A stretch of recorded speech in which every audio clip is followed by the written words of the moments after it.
He's built multiple businesses, sold multiple businesses, and been in the real estate for a long, long time. So I started investing in real estate, and an agent I met who was helping me buy and flip condos and build a portfolio told me, hey, you should get your license, be an agent.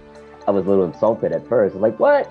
Be an agent? Are you kidding? That's what I have you for. But I said, well, let me think about this and let me get into it. And I started to realize, wow, there's a real opportunity in real estate brokerage, a real estate agent. You're your own boss. You could create as big or small of a business as you want. You decide everything. You could hire, you can create your own strategies and grow as much as you want. But I saw an opportunity to create a real estate brokerage in San Francisco. Because if we all agreed on the same things, nothing is going to change. And you need varying views, different perspectives. And you need to, the way I kind of look at it is like, I need to hear opinions from everyone. Maybe the ideas are not implementable all the time, because it's not just the idea, it's can you implement it, right? But it's like, what's the spirit of that idea? Welcome to the Top Real Estate Influencers podcast with your hosts, Mario Hurley and Alex Montalenti. Today, we have the privilege and honor of talking to Mark Choey. Did I announce that right? Choey is good. Choey is the correct way. I like Choey. Choey. Yeah, but as long as you don't say Chewy, then that's okay. Okay. Awesome. And he's a real serial entrepreneur like me from New York. He's built multiple businesses, sold multiple businesses, and been in the real estate for a long, long time. I'm curious to hear the story, how you got into it, how it developed, the struggles you went through, the victories, the accomplishments, and what you're up to now. I love what you're up to. You're about helping realtors, making it simple for them, making elegant presentation for them, and I'm excited to dive into this. Fantastic. Thank you. I'm excited to be here. Thank you for having me. You got it. So Absolutely. tell us. Go ahead, Mr. Alex. Go ahead. Yeah. So tell us, how did you all get started into real estate? Oh man, back in 2005, I moved from New York to San Francisco, and real estate was booming. And I had just left my job at Citigroup in their emerging technology department. And I was like, let me try my hand at real estate investing. So this was before the subprime crisis, when everyone was getting loans and real estate was going up 25% a year. Home ownership was at a huge high. Appreciation was it. A lot of people were just investing in real estate. I started doing that in San Francisco. It was the beginning of the boom in San Francisco in many ways. They earmarked an entire district for development, and they started building lots of stuff there, lots of condos, lots of new housing. And then it was going around all around the country, in Austin and Las Vegas, many places. Phoenix was blowing up. So I started investing in real estate, and an agent I met who was helping me buy and flip condos and build a portfolio told me, hey, you should get your license, be an agent. I was a little insulted at first. I was like, what? Be an agent? Are you kidding? That's what I have you for. But I said, well, let me think about this and let me get into it. And I started to realize, wow, there's a real opportunity in real estate brokerage, a real estate agent.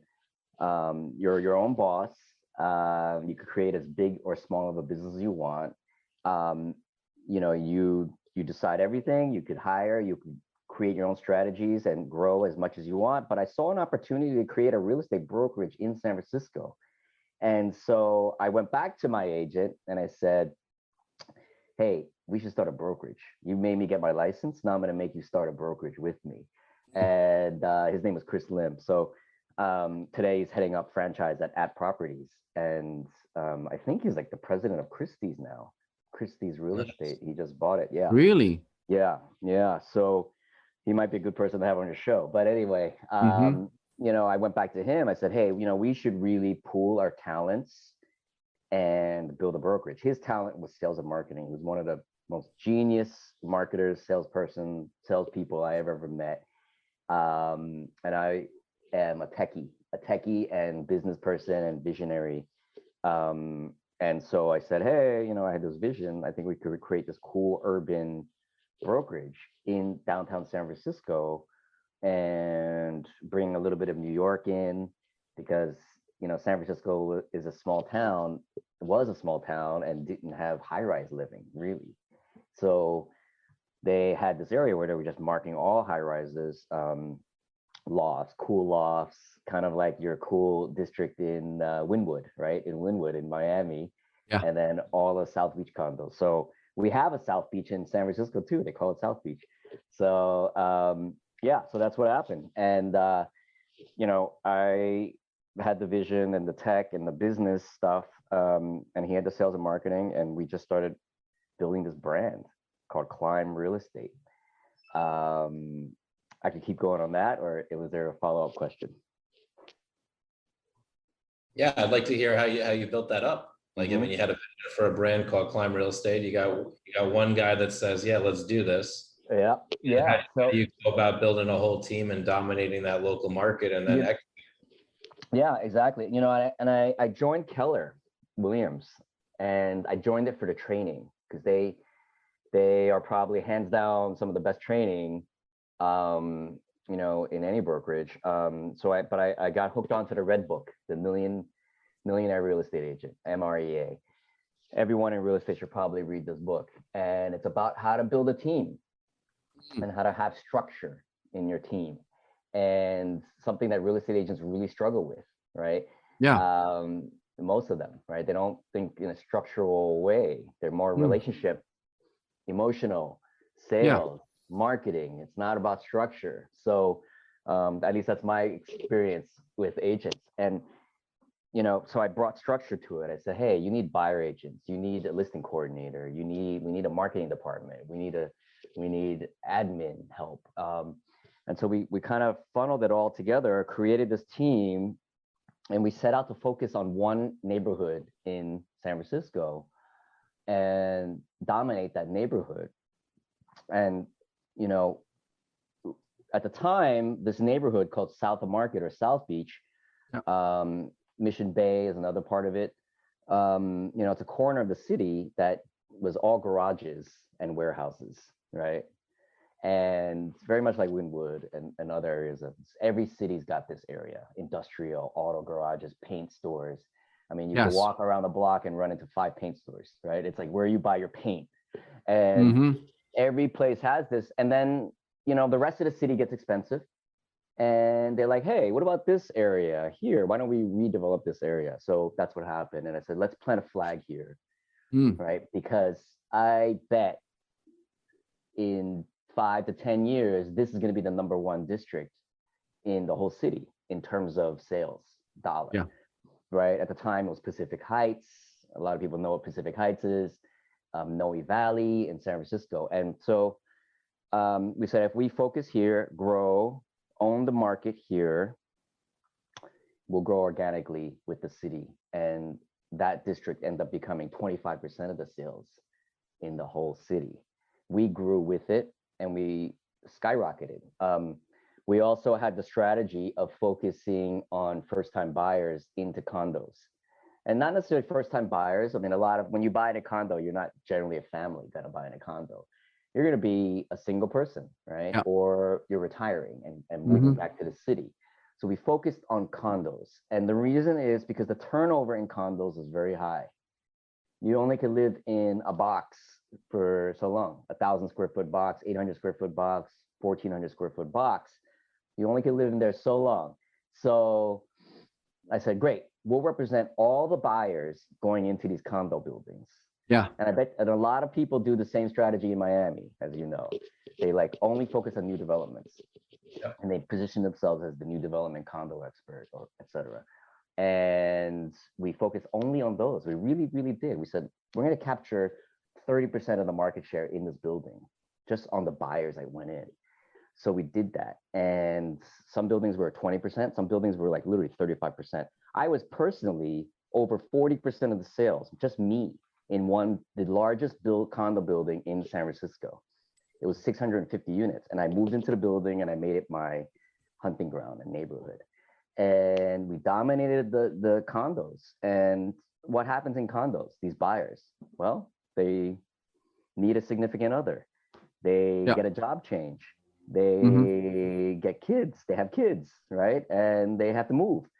So you get the buy side and you get the sell side again, because it's not that long that they have to resell.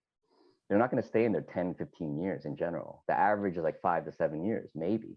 Some are 2 years, some are 4 years, some are 5 years. So you get the resale, so you get 2 sales. And then if they're buying around the area, you get that sale too, right? So you get 3 sales. So we use that strategy to propel climb real estate. And we did a lot of great marketing. We did a lot of great branding.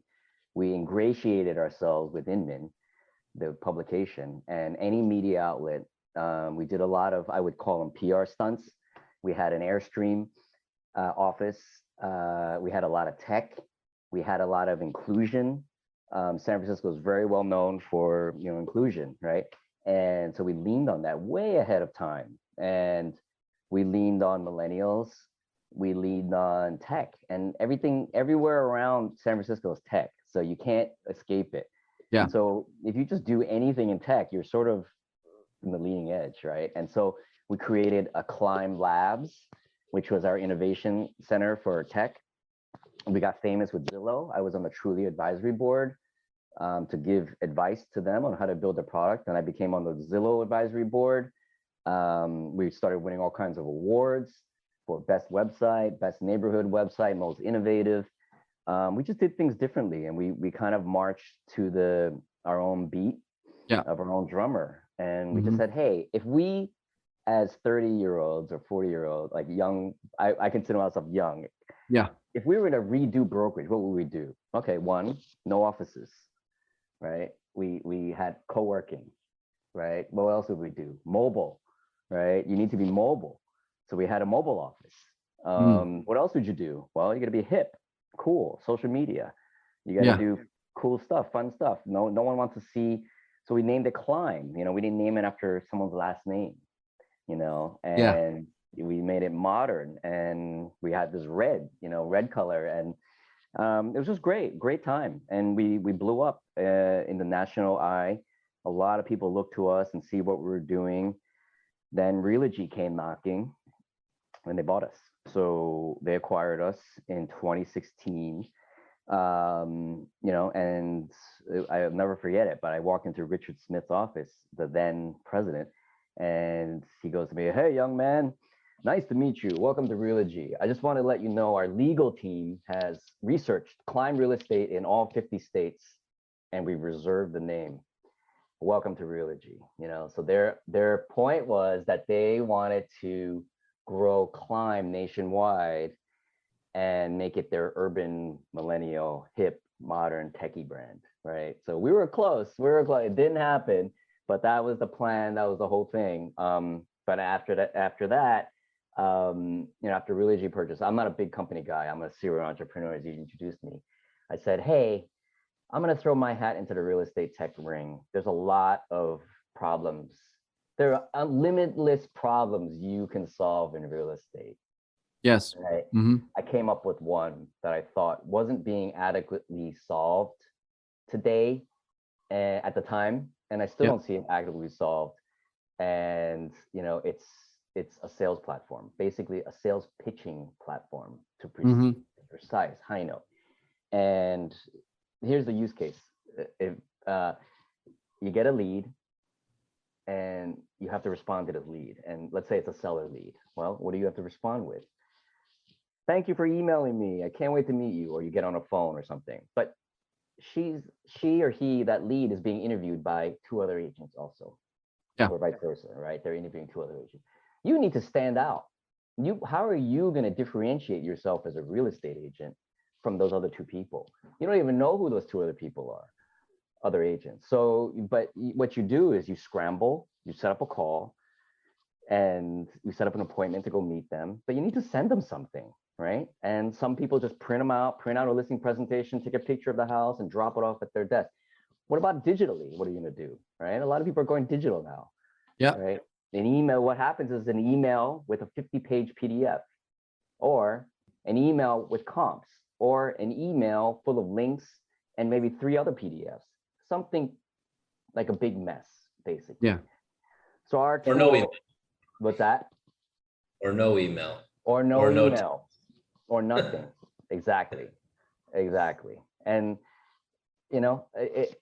you need a better way. There's got to be a better way. And we, as a brokerage, when I ran a brokerage, we tried to staff marketing there to turn over these custom presentations, personalized for that seller. It's impossible, right? You can't make something good personalized. And that's what Yeah. they need, though. They need it personalized. They can't just be a generic thing, right? And so this tool, our tool does that. You know, you drag and drop and you build things, you put it inside the tool, you put links, you put videos, you put your listings, you put your company's presentations, you put explanation docs, you put closing statements, you put seller estimated closing statement, you put listing agreements, you put Matterports, you put everything you want. We build a presentation for you automatically with software. Makes it look pretty, very readable. When you send it to the seller or your lead, we tell you whether they open or not. And we tell you what they're looking at. We tell you what pages they're looking at. Are they watching the videos? Are they looking at my testimonials? Are they looking at the Matterport videos? Are they looking at how I market properties? Are they looking at my team? What are they looking at? How do you know today? You don't know. You don't even know if they've got it. You don't even know if they've opened it, right? So our tool really provides that insight to how to close a deal. What's important to the seller? What's important to the seller? And I'll give you one great example. There was this one agent. He said he usually sells in a $600,000 price range in San Diego. He got a listing appointment for a $3 million listing, kind of out of his zone. Yeah. Right. And he was up against the number one guy, number one luxury guy there. Right. So he sent a HighNote presentation, and his HighNote presentation has a lot of video in it. He had like 3 or 4 videos. And so he sent it and he noticed, hey, they were only looking at the videos. That seller was only looking at the videos. Why? So then he said, okay, video is important for him. He shows up at the appointment talking about videos, leaning into his video marketing. He finds out later during the appointment and the walk through the house, he's got a video recording studio. He's a video engineer, right? So he cares about video. But him being able to realize that before the meeting, focusing on talking about his video capabilities, really developed this connection with the seller that ultimately let him win that listing. And he won a $3 million listing, and he's a $600,000 player. So it's a really great testament as to the power of the tool and how useful it is for these agents. And that's what really, we get these testimonials all the time. That's beautiful. Yeah. So let me rewind a little bit, Mike, you know, going back to when you started your brokerage, and it sounded like you guys had a lot of ideas that actually worked. Like they were perfect for the market, perfect for the time, perfect for where you are at the time. Like if you would have tried that in a different market, it would have been completely different. Right.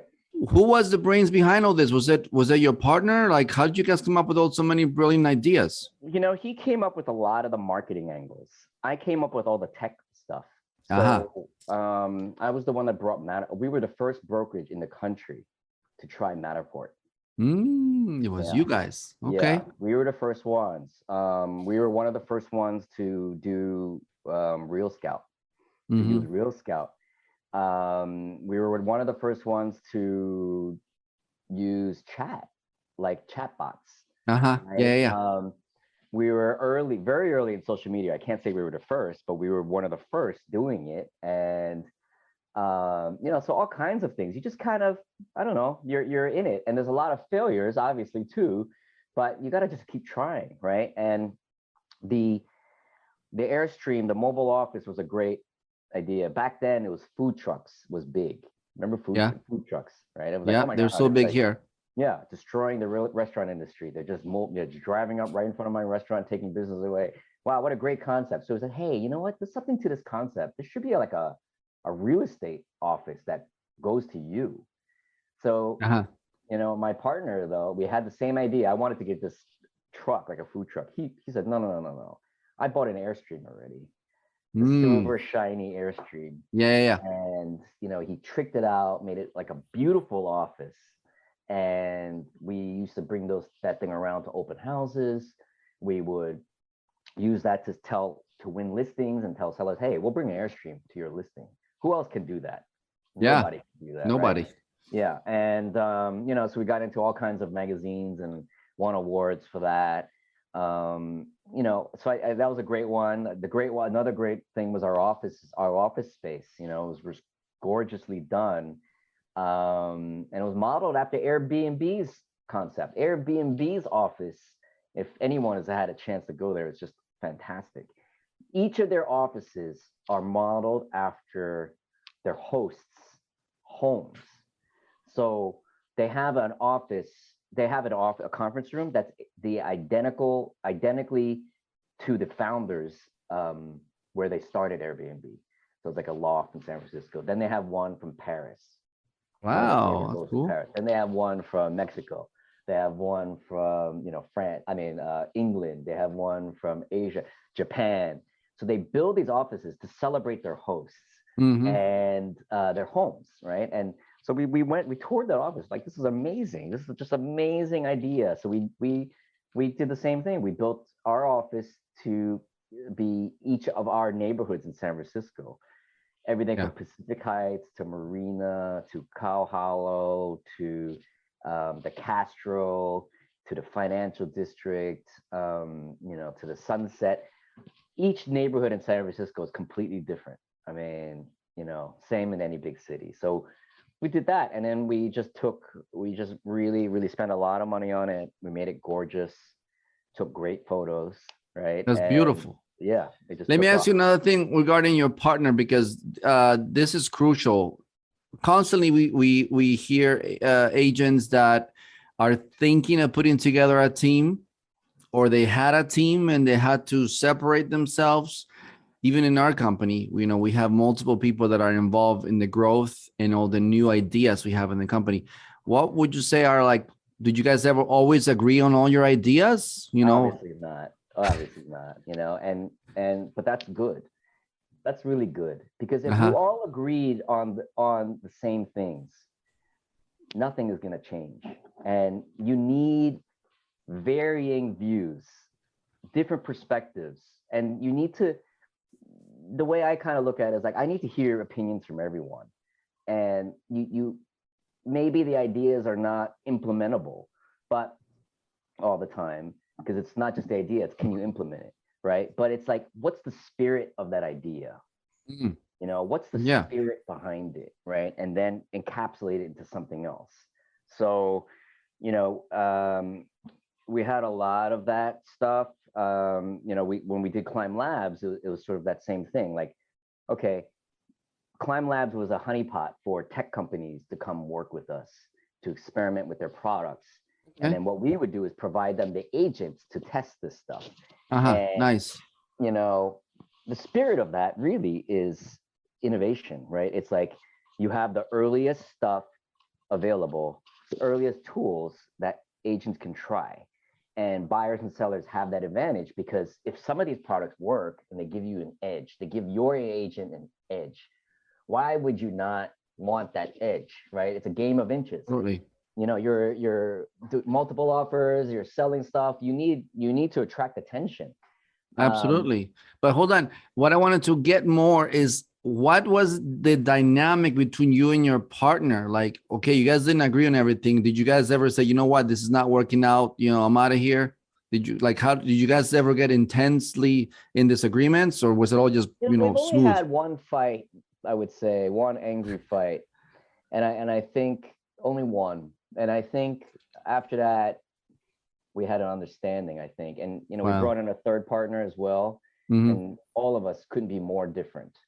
You know, the third partner was our managing broker, and super good at buttoning up details and making sure things did not fall through the cracks, make sure we didn't get into trouble, because in brokerage in California, lawsuits can bring down a brokerage.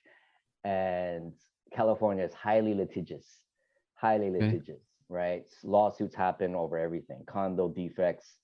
Miami knows about this with the latest building collapse, but all kinds of non-disclosure issues, square footage discrepancies. You know, the seller says it's one thing and you're buying it, and then you measure it and you see it's another. All kinds of lawsuits, but California is really bad with that. So you need someone that's going to take care of the shop. And then, but me and Chris and myself, we're sort of like, we ran loose a little bit. We had great ideas and we just implemented them. Didn't always think about the details behind them.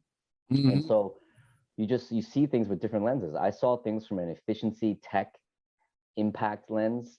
He saw things from a marketing sales lens. And then my other partner saw things from a legal liability risk taking lens.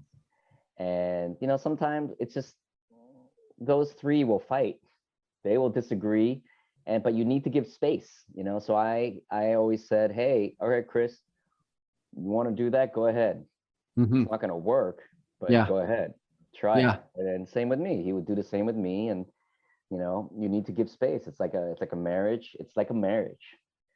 You need to give space to the other person, and you're wedded. You're committed to each other. If you don't allow someone to be themselves, then you should split up, right? You can't.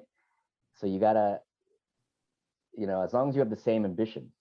And for us, it was to build the greatest urban brand that we could build. And that's beautiful. That's beautiful. So that was the glue. It's like, you may have disagreements, you may have different views, you may want to try different projects, but the vision was the same. It was a shared vision.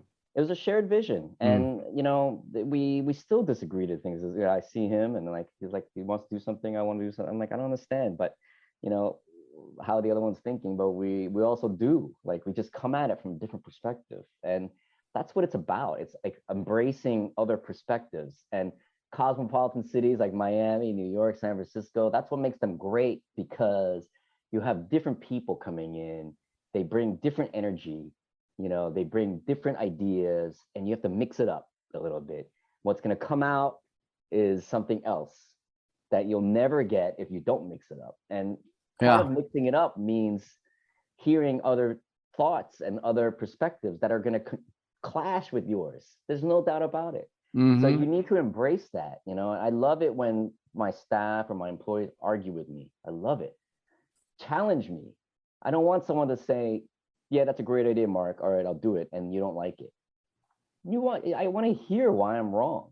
That's what I want to hear. Why am I wrong? Show me I'm wrong, right? Tell me. I love that you challenge the model, because I think so many brokerages out there, it's just like same old, same old. And you also trusting your gut and your instinct, like placing yourself in a market where it's not good for now, but it's good for the future. We're going to plant our flag here, but then doing things totally differently, where even the big brands, right, are going, you know what, we want to kind of model this for our high-end urban thing. Right. Because I would have a lot of fun with you, because I used to talk about this all the time to clients that had brokerages. I'm like, can you change the lobby? Like, just the lobby. Just change that. Like, can we make it like an Apple store at least? Can we make it homey? Can you put a couch in here? That's right. Do we have to have the same screen in the window? Everybody has the same exact screen. Can we make it like a phone? Can we try something different there? That's right. It's like, come on. I love this one guy, maybe you knew of him, Zilbert in Miami. He was the first one to create a store as a real estate office. Ooh. So you go in the store, Zilbert, and he was at Inman and stuff like that. He created a retail space, like just where all the stores were. And he opened his store called the Zilbert store. And you could go in there and you could like browse magazines of different condos and like pull stuff off of the walls and talk to a real estate agent. And I was like, that's genius. And the leads were flying in, right? And then everybody wanted to model that. Wow, Zilbert.com. Yes, I've heard of this guy. Yes. Yeah. Yeah, you need to challenge the status quo. Otherwise you're going to be the same. And if you're going to be status quo, that's fine, but you need more money then. You need to be able to outspend the others to get attention. If you don't have that backing, then you got to do something different, especially in real estate where you're marketing. You're not only a salesperson doing fiduciary duties for your clients, but you're marketing, right? You got to be. And marketing is all about purple cow. It's about how to be different.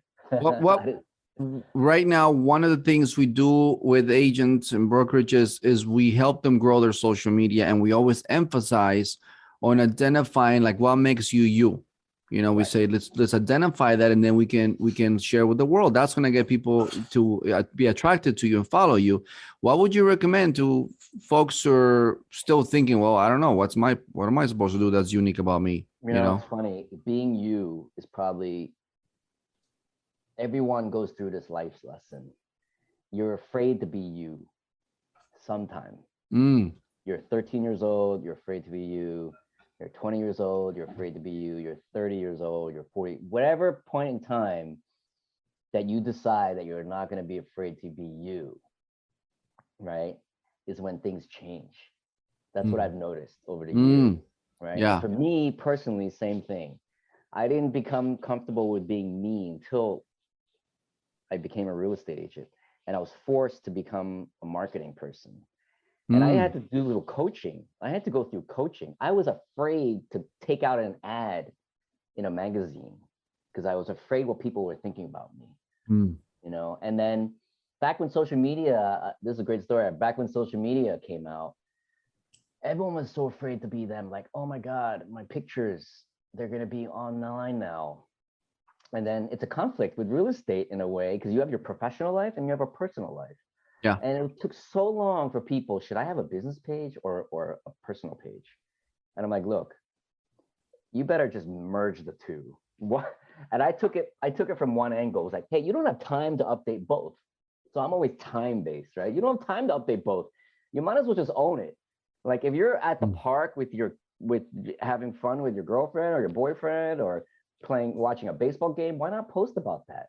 Like, why not? You got to be yourself. And I tell this to everyone that no one, and it's cliche in a way, but it's true. No one,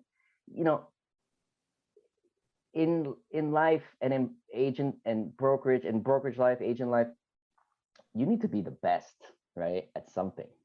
And in this example, you need to best something. And you know what? No one's going to be better at being you than you, right? And someone told me that once, and I said, you know what? You're right. No one's going to be better at me than me. So why not just be me? And being you will free you.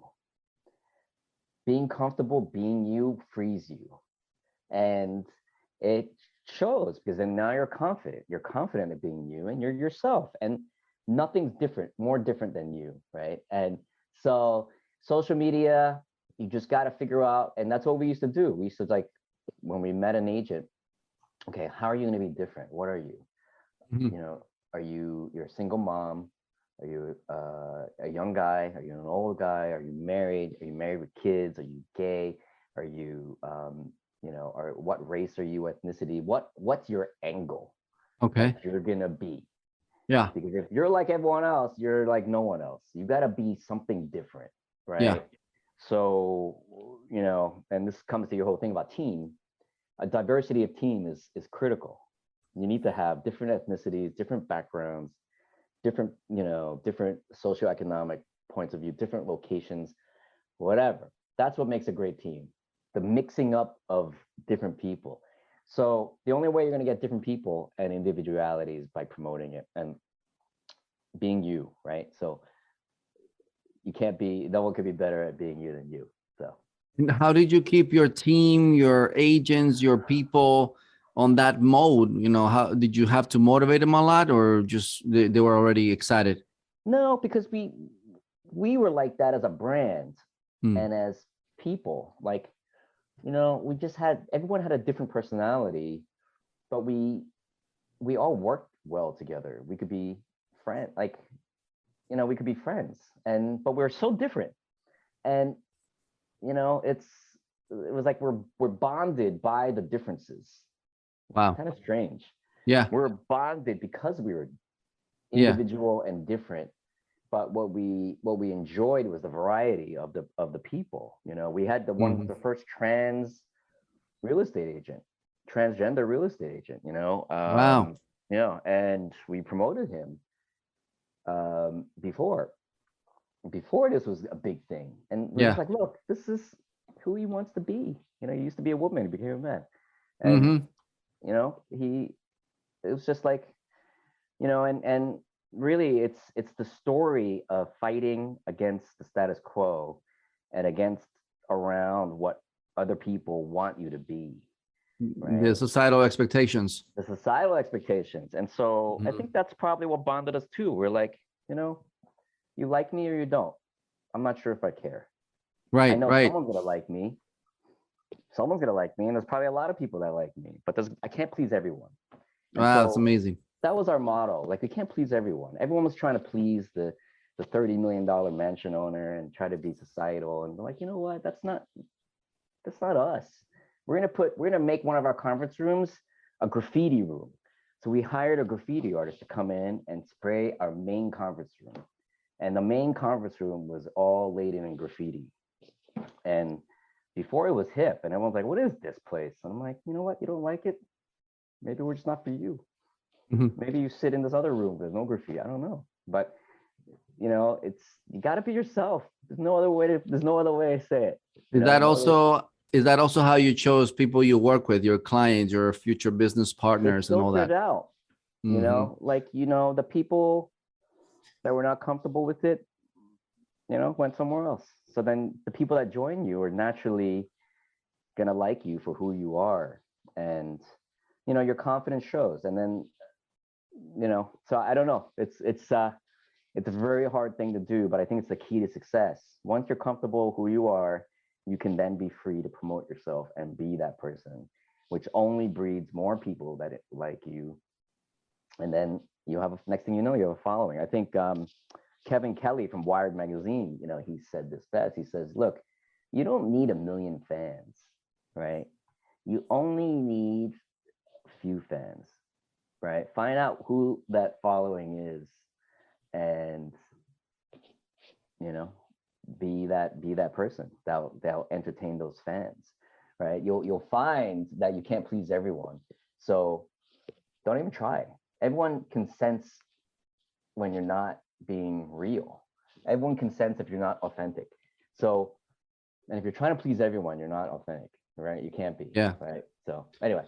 But let me ask you something. How, because from the way you shared your story, how it progressed, it seems to progress rather quickly. It's kind of like a extraordinary story, from an idea. Yeah, you should get a license to next thing, they want to buy it. You want to buy the business.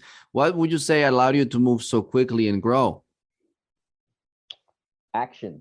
I think you got to take action.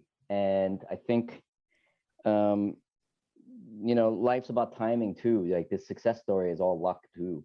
There's a lot of luck involved. We were in You're the a right lucky man. place. Yeah, I mean, we were at the right place at the right time. And if it wasn't for this neighborhood that was booming, and if it wasn't for the fact that I met other people and I had found my partner, and if I wasn't that, we were, it was just kind of, life's about timing and seizing the opportunity. If you see an opportunity, in life, you don't get many of these opportunities, as you know, right? Maybe in life you have like a few opportunities that you can seize on that could change your life. So we kind of recognized this opportunity and we really seized on it. And you got to give it your all. Like, you find an opportunity and you just throw your whole heart and weight behind it, right? You can't half-ass it, right? And it's like, this has become life coaching. You just can't half-ass it. You got to be yourself, take opportunities.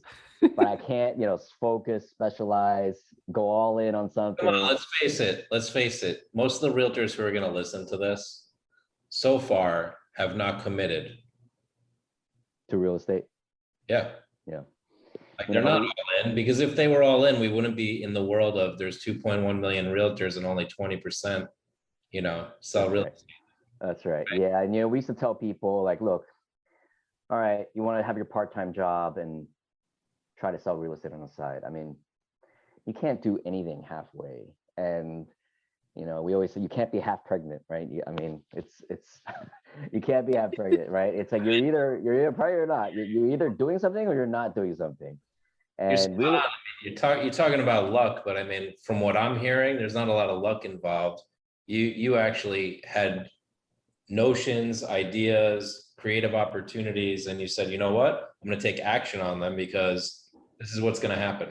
Yeah. Right? It's going to grow. It's going to climb, right? I mean, even built the company around it. Yeah. So it's like, I had 3 interviews today with realtors to really dive deep in their business and just hear like, what's going on for you? What are you struggling with? What do you want to do? Where do you want to grow? And I could hear the hesitation in all their voices, even though they knew, hey, I did 18 transactions and 6 of them came from this. But I'm not going to, I said, so do twice that. Nah, I don't know. Right. Get to that. That's working. Yeah. Right? I got a great example around. No, exactly. I got a great example around that story.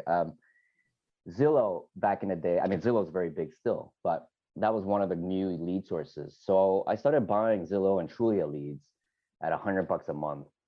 And I was getting a few leads at a time. And then some of these leads were converting. So your ROI on your dollar spend was pretty high, right? Very high. And the average sale price of a home in San Francisco at the time was around $700,000-800,000. So commissions are 20,000, right? Roughly. So it's more than paying off. But agents were still afraid of spending money to buy the ads. Like, oh, wait, exactly the same story. You got 6 deals from that? Well, do more of that. Oh, but it's so expensive to buy the ads. I'm like, are you kidding me? So, I met you need the help because it's really scary for agents because you're self-employed. So one of my 3 interviews today, surprising to me, she got 13 deals at a Zillow last year, right? 13 deals out of 21 or something. Can you imagine? And she's like, well, I'm thinking about like, should I renew? I'm like, what's there to think about? Yeah, I was like, I'm not a huge fan of the Zillow model, but like, hey, if it's ROIing for you, I'm a huge fan. Double down and double down. Exactly. So I worked with my coach about this, and so I said, hey, if this was working at $100, what happens if I 10x this? What happens if I spent $1,000 a month?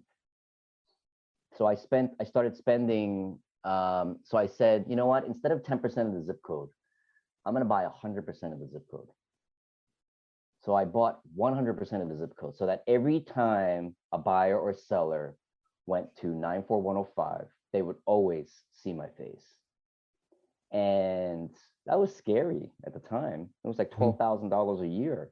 But in hindsight, it's foolish. Like, are you kidding me? That's like, that's like not even a commission. And so I would say not even double down, like 10 times 10, and like on marketing. If you're going to spend anything marketing, no, I never wasted $1 on marketing. Right. And so, but I agree with you 100%. Like, I just said, what would be the single most impactful thing? Well, that, right. But challengers, and I always have to challenge myself. I'd increase it 10% a month. I'm like, $120 a month. Oh my God.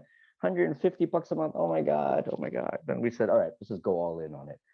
And thinking big and going big is really how you have to do it. And the problem is going big and thinking big is very scary. Not many people can do that. And I just didn't want to be unsuccessful anymore. I didn't want to be mediocre. And I said, all right, you don't just incrementalize your way into something. You don't tiptoe your way in. If you're going to learn to swim, just jump in, right? Just jump in. So, and you said you did get coaching. Like, for how long did you get that? I still have the same coach. 2005 till today, sales coach, basically. And he's like a life coach back in, is a life coach basically. And that's what it is. A sales coach is really, they focus on numbers, but those numbers, why you're not hitting those numbers is something in you that's stopping you from doing it. Lack of commitment, scared, lack of discipline, too busy. Too busy is an excuse. It's something else going on. It's something that's stopping you. Maybe you're afraid to fail. Maybe you're just not into whatever it is. It's something personal. It's never the numbers. It's never the numbers, right? Yeah. It's something else, and it's always commitment around a goal going all in, being afraid. I don't know what it is, but it's different for everyone. So you need a life coach. I mean, I needed one. I don't know, not everyone does, but I needed one, and it helped me push. I remember I was like, I met the life coach. I was like, yeah, this agent thing is great, but I think we should start a brokerage. And so, and I think I know the partner that I want to work with. And so every week I had to work with him on, all right, I'm going to pitch him this week. I'm going to build a business plan. I'm going to, try to recruit him and try to come up with this thing. And then, he coached me all the way to the end where we sold the brokerage to the largest real estate company in the country, Realogy. I mean, it's a dream come true, and it could have been even better if they decided to franchise it, which we almost did, but it was a dream come true, and I'm still using him today. Coach, you need a coach. You need someone to help you. I think that's actually been one of the things, even in our approach with our agents, that we are encouraging them and we are providing them, I would say, very slight type of coaching, but I think definitely we would begin to encourage them to really seek out that support, that somebody that's going to hold them accountable, watch them from a third person point of view, so that they could tell them, here's where you're not, covering your weaknesses, and at the same time help them together. Because today we did a training. I had over 25 people show up, and I could see in their faces, because we do our webinars and we always ask them to turn on their camera, and I could see in their faces they want to, and there's something holding them back. Like, yeah, I'm interested. I just blah, blah, blah, blah, blah, blah, blah. Right. Yeah, exactly. And one thing I just want to bring up is, because I think there's something to this. It hit me. So I'm doing all these interviews with these realtors, and nobody's saying that they have a coach, right? And they're all older than me. So I'm 44 years old, and I have, 5 coaches? I got a life coach, I got a sales coach, I got a business coach, I got a finance coach. You name it, because I want to excel in all areas. Yeah. I don't have time. I have as much time as I have to live here. That's it. So that's it. That's right. And the hardest thing, real estate agents, you really have a boss.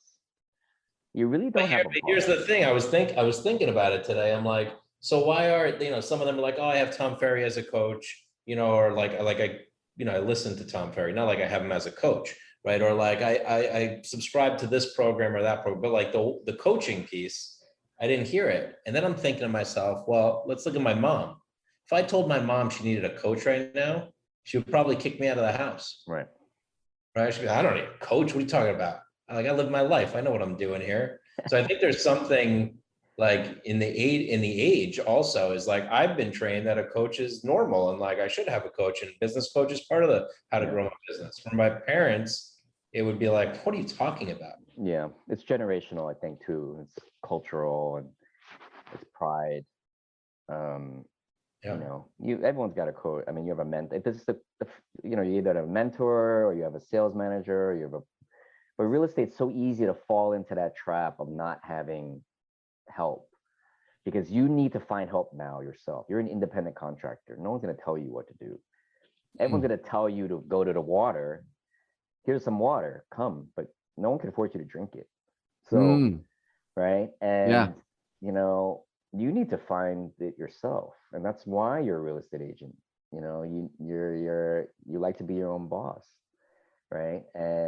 But how are you going to be your own boss? Right? Really? You only know so much. You can only do the same things that you've always been doing, right? So you need accountability. That's what the coach provides. Accountability. But obviously the best coaches go deeper. They thrive, they dig into like, okay, you didn't make your number. Why? What's going on here? And it's always a mommy daddy issue. It's always some issue you grew up with, something where you're criticized, you're some kind of something that's holding you. Everyone's got that thing. Everyone's got that thing, right? And it's stopping you. So you gotta like unblock it.